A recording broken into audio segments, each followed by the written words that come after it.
Welcome back, everybody, to episode 3 of Sip, Read, Repeat. I am once again your host, D. James, aka King Echo. And last we left off, the cops had just pulled up to Nick and Amy's house because Amy has gone missing. Nick was in the throes of a conversation with one of the cops, so we'll pick up there. Today, of course, we've got some water, but we've also got some liquid death. Not sponsored, but it just happens to be one of the only, or I should say the only, sparkling water brand that I really even like. Okay, so we're gonna go back just a couple of lines. Have you phoned friends or family, people your wife might be with? Rhonda Boney asked. No, not yet. I guess I was waiting for you all. Ah, she smiled. Let me guess, baby of the family? What? You're the baby. I have a twin sister. I sensed some internal judgment being made. Why? Amy's favorite vase was laying on the ground, intact, bumped up against the wall. It was a wedding present, a Japanese masterwork that Amy put away each week when our house cleaner came because she was sure it would get smashed. Just a guess of mine. Why would you wait for us? You're used to someone else always taking the lead, Boney said. That's what my little brother is like. It's a birth order thing. She scribbled something on the notepad. Okay, I gave an angry shrug. Do you need my son signed too, or can we get started? Boney smiled at me kindly, waiting. I waited to do something because, she's obviously not with a friend, I said, pointing at the disarray in the living room. You've lived here, what, Mr. Dunne, 2 years? She asked. 2 years September. Moved from where? New York. City? Yes. She pointed upstairs, asking permission without asking, and I nodded and followed her, Gilpin following behind me.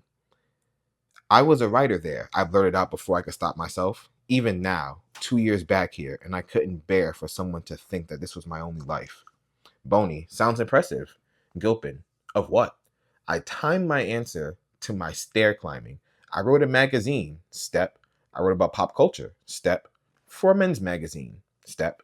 At the top of the stairs, I turned to see Gilpin looking back at the living room. He snapped too. Pop culture, he called up as he began climbing. What exactly does that entail? Popular culture, I said. We reached the top of the stairs. Boney was waiting for us. Movies, TV, music, but not high arts. Nothing hifalutin. Hifalutin? I've never heard this word before in my life. I winced. Hifalutin? Highfalutin, excuse me. How patronizing. You two bumpkins probably need me to translate my English, educated East Coast into English, Midwest folksy. Me do some scribbling of some stuffs I get in my noggin after watching them moving pictures. She loves movies, Gilpin said, gesturing toward Boney. Boney nodded. I do. Now I own the bar downtown, I added. I taught a class at the junior college too, but to add that suddenly felt too needy. I wasn't on a date. Boney was peering into the bathroom, halting me and Gilpin in the hallway. The bar? She said. I know the place. Been meaning to drop by. Love the name. Very meta. Sounds like a smart move, Gilpin said. Boney made for the bedroom and we followed. A life surrounded by beer ain't too bad. Sometimes the answer is at the bottom of a bottle, I said, then winced again at the inappropriateness. Yeah, he's just fucking up. We entered the bedroom. Gilpin laughed. Don't I know that feeling? See how the iron is still on, I began? Boney nodded, excuse me. Opened the door of our roomy closet and walked inside, flipping on the light, fluttering her latex hands over shirts and dresses as she moved toward the back. She made a sudden noise, bent down, turned around, holding a perfectly square box covered in elaborate silver wrapping. My stomach seized. Someone's birthday, she asked? It's our anniversary. Boney and Gilpin both twitched like spiders and pretended they did it. By the time we returned to the living room, the kid officers were gone. Gilpin got down on his knees, eyeing the overturned ottoman. I'm a little freaked out, obviously, I started. I don't blame you at all, Nick, Gilpin said earnestly. He had pale blue eyes that jittered in place, an unnerving tick. Can we do something to find my wife? Because she's clearly not here. Boney pointed at the wedding portrait on the wall. Me in my tux, a block of teeth frozen on my face, my arms curved formally around Amy's waist. Amy, her blonde hair tightly coiled and sprayed, her veil blowing in the beach breeze of Cape Cod, her eyes open too wide because she always blinked at the last minute, and she was trying so hard not to blink. The day after Independence Day, the sulfur from the fireworks mingling with the ocean salt. Summer. The Cape had been good to us. I remember discovering several months in that Amy, my girlfriend, was also quite wealthy, a treasured only child of creative genius parents, an icon of sorts, thanks to a namesake book series that I thought I could remember as a kid. Amazing Amy. Amy explained this to me in a calm, measured tones, as if I were a patient waking from a coma, as if she had to do it too many times before and it had gone badly. The admission of wealth that's greeted with too much enthusiasm, the disclosure of a secret identity that she herself didn't create. Amy told me who and what she was, and then we went out to the Elliots' historically registered home on Nantucket Sound, went sailing together, and I thought, I am a boy from Missouri, flying across the ocean with people who've seen much more than I have. If I began seeing things now, living big, I could still not catch up with them. It didn't make me feel jealous. It made me feel content.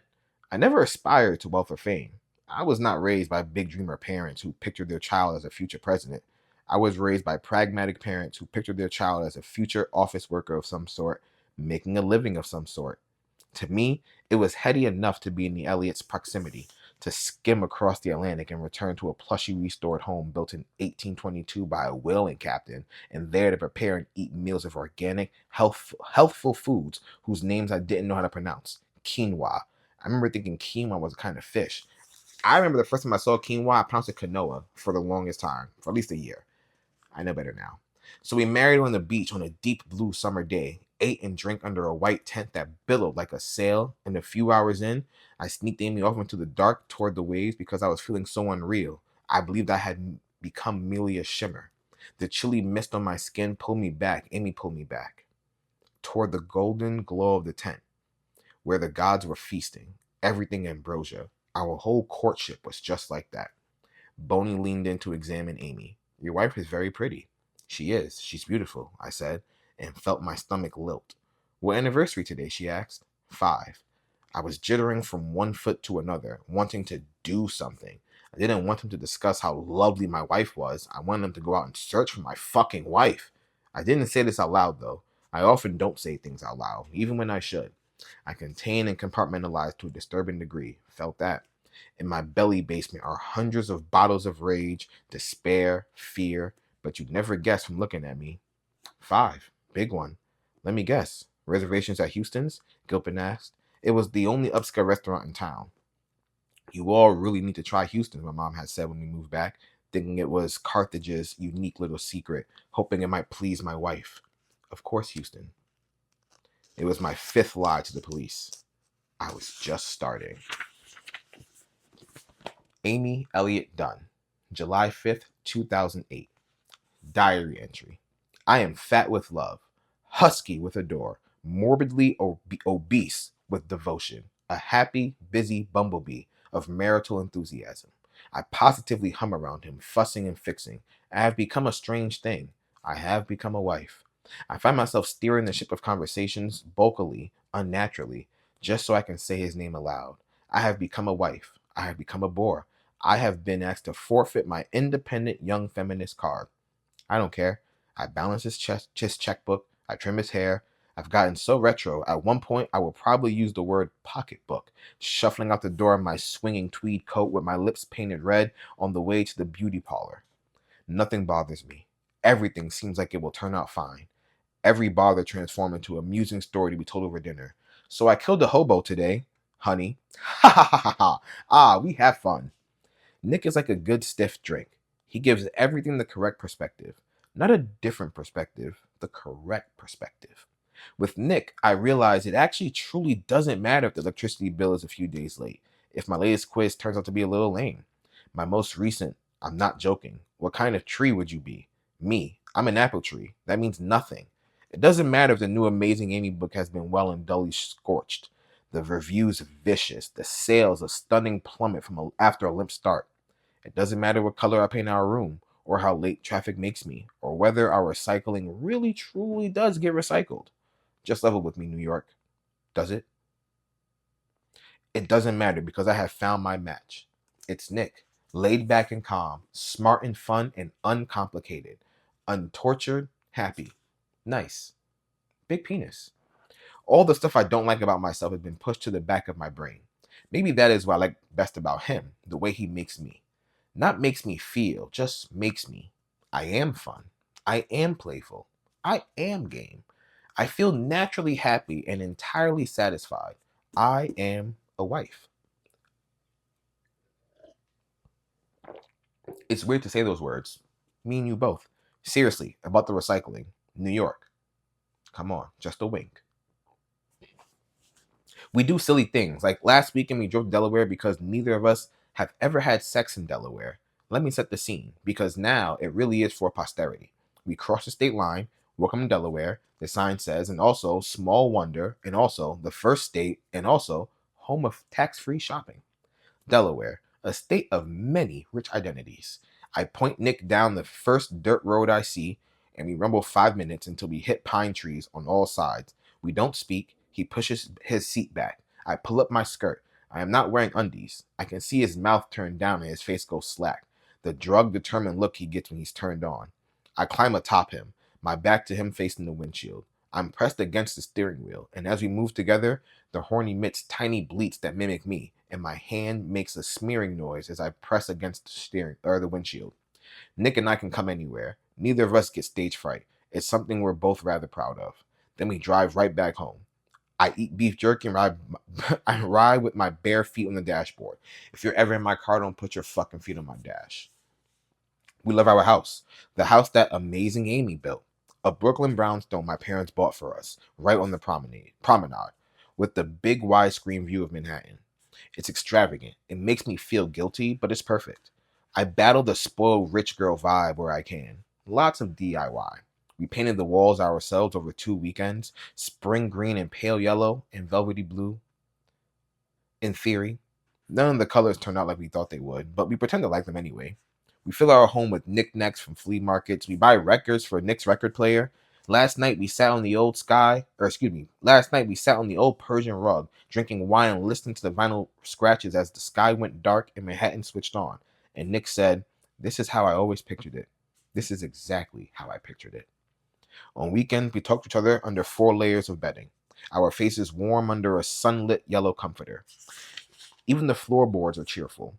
There are 2 old creaky slats that call out to us as we walk in the door. I love it. I love that it is ours, that we have a great story behind the ancient floor lamp or the misshapen clay mug that sits near our coffee pot, never holding anything but a single paper clip. I spend my days thinking of sweet things to do for him. Go buy peppermint soap that will sit in his palm like a warm stone, or maybe a slim slice of trout that I can cook and serve to him. An ode to his riverboat days. I know, I am ridiculous. I love it though. I never knew I was capable of being ridiculous over a man. It's a relief. I even swoon over his socks, which he manages to shed in adorably tangled poses, as if a puppy carried them in from another room. It is our 1 year anniversary, and I am fat with love. Even though people kept telling and telling us the first year was going to be so hard, as if we were naive children marching off to war. It wasn't hard. We are meant to be married. It is our 1 year anniversary, and Nick is leaving work at lunchtime. My treasure hunt awaits him. The clues are all about us, about the past year together. Whenever my sweet hubby gets a cold, in this dish that will soon be sold. Or excuse me, it is this dish that will soon be sold. Answer: the Tom Yum soup from Thai Town on President Street. The manager will be there this afternoon with a taster bowl and the next clue. Also, McMahon's in Chinatown and the Alice statue at Central Park. A grand tour of New York. We'll end at the Fulton Street Fish Market, where we'll buy a pair of beautiful lobsters, and I will hold the container in my lap as Nick jitters nervously in the cab beside me. We'll rush home and I'll drop them in in a new pot on our old stove with all the finesse of a girl who has lived many Cape summers, while Nick giggles and pretends to hide in fear outside the kitchen door. I had suggested we get burgers. Nick wanted us to go out. 5 star, fancy. Someone with a clockwork of courses and name dropping waiters. So the lobsters are a perfect in between. The lobsters are what everyone tells us and tells us and tells us that marriage is about: compromise. We'll eat lobster with butter and have sex on the floor while a woman on one of our old jazz records sings to us in her far side of the tunnel voice. We'll get slowly lazy drunk on good scotch, Nick's favorite. I'll give him his present, the monogram stationery he's been wanting from Crane and Co., with the clean sans serif font set in hunter green on the thick creamy stock that will hold lush ink and his writer's words. Stationery for a writer, and a writer's wife who's maybe angling for a love letter or two. Then maybe we'll have sex again. And a late night burger. And more scotch. Voila. Happiest couple on the block. They say marriage is such hard work. Nick Dunne, the night of. Boney and Gilpin moved our interview to the police station, which looks like a failing community bank. They left me alone in a little room for 40 minutes, and me willing myself not to move. To pretend to be calm is to be calm in a way. I slouched over the table, put my chin on my arm, waited. Do you want to call Amy's parents? Boney had asked. I don't want to panic them, I said. If we don't hear from her in an hour, I'll call. We done 3 rounds of that conversation. Finally, the cops came in and sat at the table across from me. I fought the urge to laugh at how much it felt like a TV show. This was the same room I've been surfing through late night cable for the past 10 years. And the 2 cops, weary, intense, acted like the stars. Totally fake. Epcot police station. Boney was even holding a paper coffee cup in a manila folder that looked like a cop prop. I felt giddy. Felt for a moment we were all pretend people. Let's play the missing wife game. You okay there, Nick? Boney asked. I'm okay. Why? You're smiling. The giddiness slid to the tiled floor. I'm sorry, it's all just... I know, Boney said, giving me a look that was like a hand pat. It's too strange, I know. She cleared her throat. First of all, we want to make sure you're comfortable here. You need anything, just let us know. The more information you can give us right now, the better. But you can leave at any time. That's not a problem either. Whatever you need. Okay, great. Thank you, she said. Okay. I want to get the annoyances out the way first. The crap stuff. If your wife was indeed abducted, and we don't know that, but if it comes to that, we want to catch the guy. And when we catch the guy, we want to nail him hard. No way out, no wiggle room. Right? So, we have to rule you out real quick, real easy. So the guy can't come back and say we didn't rule you out. You know what I mean? I nodded mechanically. I didn't really know what she meant, but I wanted to seem as cooperative as possible. Whatever you need. We don't want to freak you out, Gilpin added. We just want to cover all our bases. Fine by me. It's always the husband, I thought. Everyone knows it's always the husband, so why can't they just say it? We suspect you because you are the husband, and it's always the husband. Just watch Dateline. Okay, great, Nick, Boney said. First, let's get a swab of the inside of your cheek so we can rule out all the DNA in the house that isn't yours. Would that be okay? Sure. I'd also like to take a quick sweep of your hands for gunshot residue. Again, just in case. Wait. Have you found something that makes you think my wife was... No. Nick, Gilpin interrupted. He pulled up a chair. He pulled a chair up to the table and sat on it backward. I wondered if cops actually did that. Or did some clever actor do that and then cops began doing it because they seen the actors playing cops do that and thought it looked cool? It's just smart protocol, Gilpin continued. Try to cover every base. Check your hands, get a swab, and if you could check out your car too. Of course, like I said, whatever you need. Thank you, Nick. I really appreciate it. Sometimes guys, they make things hard for us just because they can. I was the exact opposite. My father had infused my childhood with unspoken blame. He was the kind of man who skulked around looking for things to be angry at. This had turned Go defensive and extremely unlikely to take unwarranted shit.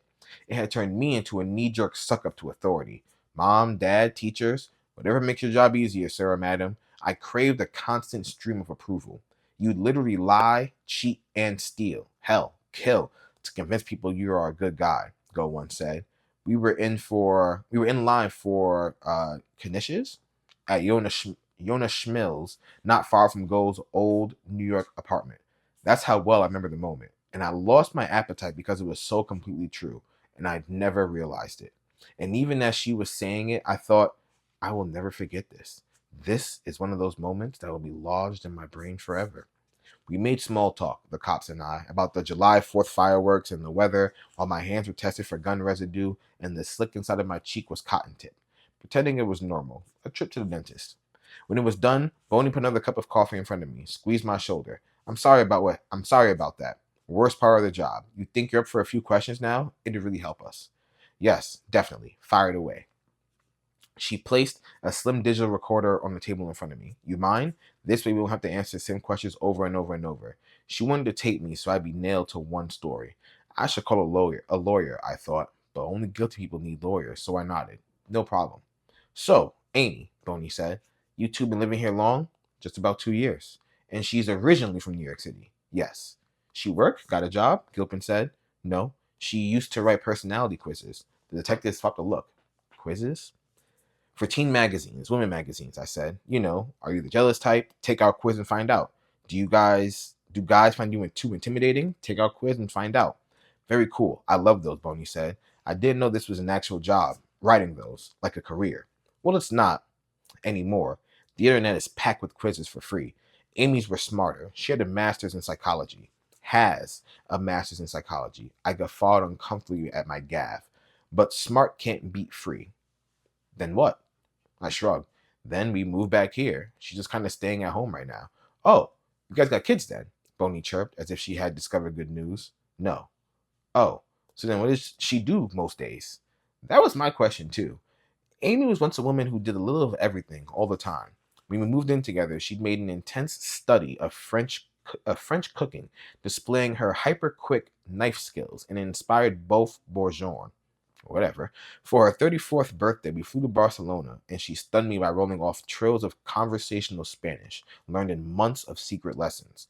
My wife had a brilliant, popping brain, a greedy curiosity, but her obsessions tended to be fueled by competition.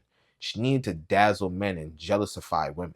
Of course, Amy can cook French cuisine and speak fluent Spanish, and garden and knit and run marathons and day trade stocks and fly a plane and look like a runway model doing it. She needed to be amazing Amy all the time. Here in Missouri, the women shop at Target. They make diligent, comforting meals. They laugh about how little high school Spanish they remember. Competition doesn't interest them. Amy's relentless achieving is greeted with open palmed acceptance and maybe a bit of pity. It was about the worst outcome possible for any competitive wife. A town of contented also rans. I've never heard that phrase in my life. She has a lot of hobbies. She has a lot of hobbies, I said. Anything worrying you? Boney asked, looking worried. You're not concerned about drugs or drinking? I'm not speaking ill of your wife. A lot of housewives, more than you guess, they pass the day that way. The days they get long when you're by yourself. And if the drinking turns into drugs, and I'm not talking heroin, but even prescription painkillers, well, there are some pretty awful characters selling them around here right now. The drug trade has gotten bad, Gilpin said. We've had a bunch of police layoffs, 1/5 of the force, and we were tight to begin with. I mean, it's bad. We're overrun. Had a housewife, nice lady, got a tooth knocked out last month over some Oxycontin, Boney prompted. No, Amy might have a glass or wine or something, but not drugs. Boney eyed me. This was clearly not the answer she wanted. She have some good friends here? We like to call some of them. Just to make sure. No offense. Sometimes the spouse is the last to know when drugs are involved. People get ashamed, especially women. Friends. In New York, Amy med and shed friends weekly. They were like her projects. She'd get intensely excited about them. Paula, who gave her singing lessons and had a wicked good voice. Amy went to boarding school in Massachusetts. I love the very what the fuck? That was a weird transition. I love the very occasional time she'd get all New England on me. Wicked good. Jessie from the fashion design course. But then I'd ask about Jessie or Paula a month later, and Amy would look at me like I was making up words. Then there were the men that were always rattling behind Amy, eager to do the husbandly things that her husband failed to do. Fix a chair leg, hunt down her favorite imported Asian tea, men who she swore were her friends, just good friends. Amy kept them at exactly arm's distance, far enough away that I couldn't get too annoyed, close enough that she could crook a finger and they do her bidding. In Missouri, good God, I really didn't know. It only occurred to me just then, you truly are an asshole, I thought. 2 years we've been here, and after all the initial flurry of meet and greets, those manic first months, Amy had no one she saw regularly. She had my mom, who was now dead, and me, and our main form of conversation was attack and rebuttal. When we'd been back home for a year, I asked her gallantly, and how are you liking North Carthage, Mrs. Dunne? New Carthage, you mean? She'd replied. I refused to ask her the reference, but I knew it was an insult. She has a few good friends, but they're mostly back east. Her folks, they live in New York City. And you still haven't called any of these people? Boney asked, a bemused smile on her face. I've done everything else you've been asking me to do. I haven't had a chance. I signed away permission to trace my credit cards and ATMs and track Amy's cell phone. I handed over Go's cell number in the name of Sue, the widow at the bar, who could presumably attest to the time I arrived. Baby of the family, she shook her head. You really do remind me of my little brother. A beat. That's a compliment, I swear. She dotes on him, Gilpin said, scribbling in a notebook. Okay, so left the house at about 7:30 a.m. and you showed up at the bar at about noon, and in between you were at the beach. There's a beachhead about 10 miles north of our house, a not overly pleasant collection of sand and silt and beer bottle shards, trash barrels overflowing with styrofoam cups and dirty diapers. But there was a picnic table upwind that gets nice sun, and if you stared directly at the river, you could ignore the other crap. I sometimes bring my coffee and paper and just sit. Gotta make the most of summer. No, I hadn't talked to anyone at the beach. No, no one saw me. It's a quiet place midweek, Gilpin allowed. If the police talked to anyone who knew me, they quickly learned that I rarely went to the beach and that I never sometimes brought my coffee to just enjoy the morning. I have Irish white skin and an impatience for navel gazing. A beach boy, I am not.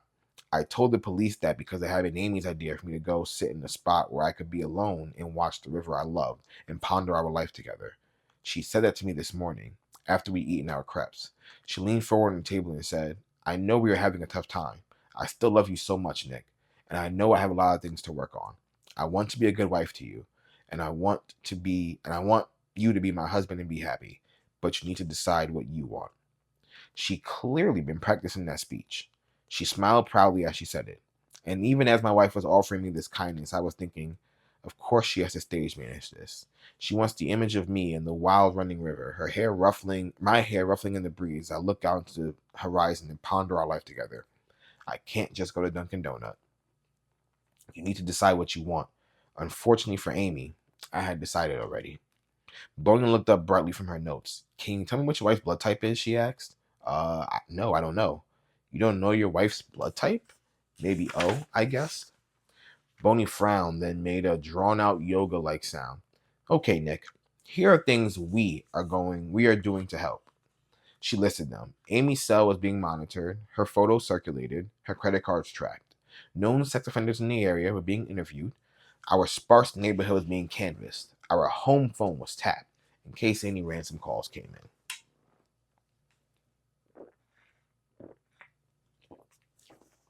in. I wasn't sure what to say now. I raked my memory for the lines. What does the husband say at this point in the movie? Depends on whether he's guilty or innocent. I can't say that reassures me. Are you. Is this an abduction or a missing person case? Or what exactly is going on? I knew the statistics, knew them from the same TV show I was starring in. If the first 48 hours didn't turn up something in a case, it was likely to go unsolved. The first 48 hours were crucial. I mean, my wife is gone. My wife is gone. I realized it was the first time I said it the way it should have been said, panicked and angry. My dad was a man of many varieties, bitterness, rage, distaste. In my lifelong struggle to avoid becoming him, I developed an inability to demonstrate much negative emotion at all. It was another thing that made me seem like a dick. My stomach could be all oiled eels, and you would get nothing from my face, and less from my words. It was a constant problem. Too much control, or no control at all. Nick, we are taking this extremely seriously, Boney said. The lab guys are over at your place as we speak, and that will give us more information to go on. Right now, the more you can tell us about your wife, the better. What is she like? The usual husband phrases came into mind. She's sweet, she's great, she's nice, she's supportive. What is she like? How? I asked. Give me an idea of her personality, Bonnie prompted. Like, what did you get her for your anniversary? Jewelry? I hadn't gotten anything quite yet, I said. I was going to do it this afternoon. I waited for her to laugh and say baby of the family again, but she did it. Okay, well then tell me about her. Is she outgoing? Is she, I don't know how to say this, is she New Yorkie? Like what might come off to some as rude, might rub some people the wrong way? I don't know. She's not a never met a stranger kind of person, but she's not abrasive enough to make someone hurt her. That was my 11th lie. This nigga is a liar. The Amy of today was abrasive enough to want to hurt sometimes. I speak specifically of the Amy of today, who was only remotely like the woman I fell in love with. It had been an awful fairy tale of reverse transformation. Over just a few years, the old Amy, the girl with the big laugh and the easy ways, literally shed herself, a pile of skin and soul, on the floor. And out stepped this new, brittle, bitter Amy. My wife was no longer my wife, but a razor wire knot daring me to unloop her, and I was not up to the job with my thick, numb, nervous fingers. country fingers, flyover fingers, untrained in the intricate, dangerous work of solving Amy. When I'd hold up my bloody stumps, she'd sigh and turn to her secret mental notebook on which she had tallied all my deficiencies, forever noting disappointments, frailties, shortcomings. My old Amy. Damn, she was fun. She was funny. She made me laugh. I'd forgotten that. And she laughed. From the bottom of her throat, from right behind that small finger-shaped hollow, which is the best place to laugh from. She released her grievances like handfuls of birdseed. They are there, and they are gone. She was not the thing she became, the thing I feared most, an angry woman. I was not good with angry women. They brought something out in me that was unsavory. She bossy? Gilpin asked. Take charge? I thought of Amy's calendar, the one that went 3 years into the future. Jeez. And if you looked a year ahead, you would actually find appointments. Dermatologist, dentist, vet. She's a planner. She doesn't, wing anything. She likes to make lists and check things off. Get things done. That's why this doesn't make sense. That can drive you crazy, Boney said sympathetically. If you're not that type. You're a very B personality. I'm a little more laid back, I guess, I said. Then I added the part I was supposed to add. We round each other out. I looked back at the clock, or I looked at the clock on the wall, and Boney touched my hand. Hey, why don't you go ahead and give a call to Amy's parents? I'm sure they'd appreciate it. It was past midnight. Amy's parents went to sleep at 9 p.m. They were strangely boastful about this bedtime.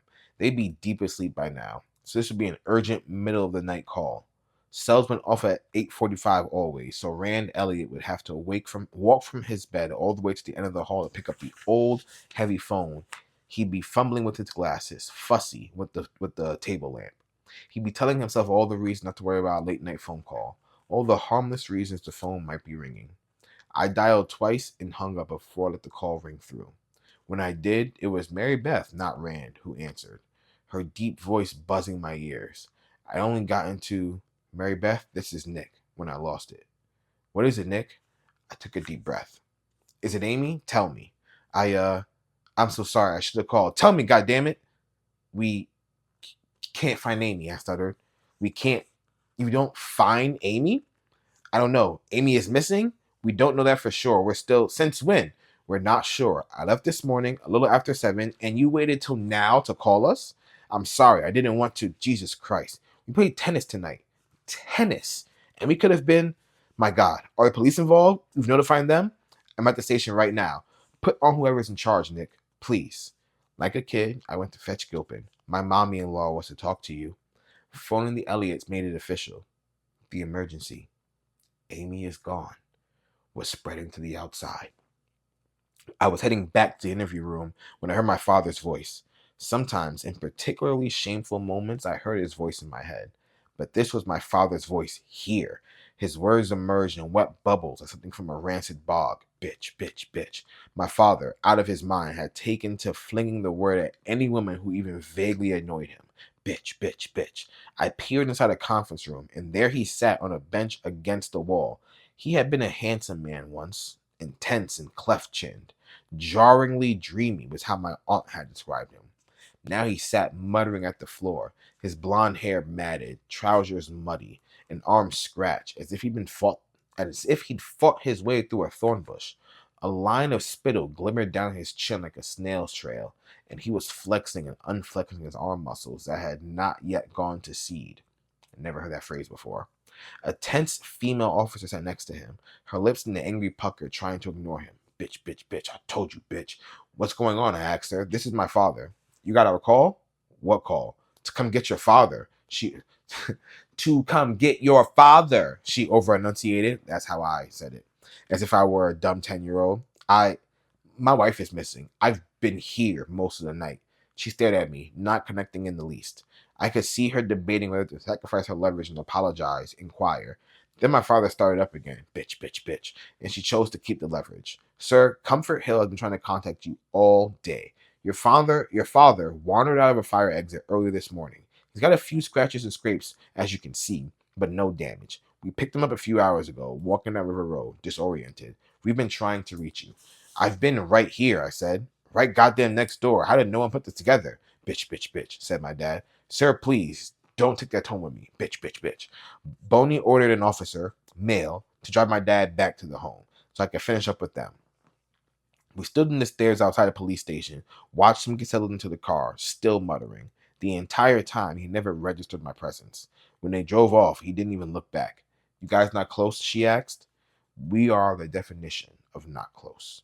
The police finished with their questions and hustled me into a squad car about 2 a.m. with the advice to get a good night's sleep and return at 11 for 12 noon press conference. I didn't ask if I could go home. I asked him to take me to Go's because I knew she'd stay up and have a drink with me, fix me a sandwich. It was pathetically all I wanted right then, a woman to fix me a sandwich and not ask me any questions. What a dickhead. You don't know what to go. You don't want to go look for her? Go offer it as I ate? We can drive around. That seems pointless, I said dully. Where do I look? Nick, this is really fucking serious. I know, go. Act like it, okay? Lance. Don't fucking... It was a thick-tongued noise, the noise she always made to convey my indecisiveness, accompanied by a dazed rolling of the eyes and the dusting off of my legal first name. No one who has my face needs to be called Lance. She asked me a number, or she handed me a tumbler of scotch. And drink this, but only this. You don't want a fucking hangover tomorrow. I don't know where that came from, but I added it in there. Where the fuck could she be? God, I feel sick to my stomach. She poured herself a glass, gulped, then tried to sip, pacing around the kitchen. Aren't you worried, Nick, that some guy like saw her on the street and just decided to take her, hit her on the head, and I started, why did you say hit her on the head? What the fuck is that? I'm sorry, I didn't mean to paint a picture. I don't know, I just keep thinking about some crazy person. She splashed some more scotch into her tumbler. Speaking of crazy people, I said, Dad got out again today. They found him wandering down River Road. He's back at Comfort now. She shrugged. Okay. It was the third time in 6 months that her dad had slipped out. Go was lighting a cigarette, her thoughts still on Amy. I mean, isn't there someone we can talk to? She asked. Something we can do? Jesus, Go. You really need me to feel more fucking impotent than I do right now? I snapped. I have no idea what I'm supposed to be doing. There's no when your wife goes missing 101. The police told me I could leave. I left. I'm just doing what they tell me. Of course you are, murmured Go, who had a long stymied mission to turn me into a rebel. It wouldn't take. I was the kid in high school who made curfew. I was the writer who hit deadlines, even the fake ones. I respect rules because if you follow rules, things go smoothly. Usually. Fuck, Go. I'm back at the station in a few hours, okay? Can you please just be nice to me for a second? I'm scared shitless. We had a 5-second staring contest. Then Go filled up my glass one more time. An apology. She sat down next to me, put her hand on my shoulder. Poor Amy, she said. We are going to stop right there as we continue to see that Nick is actually a dickhead. I don't remember him being such a dickhead. I really don't remember that. But like I said, it's been a long since I read this book, so I hope you're enjoying it so far. That is all for episode 3 of Sip, Read, Repeat. I forgot to say it earlier. Happy May the 4th be with you. And yeah, guys, until next time, thanks for stopping by.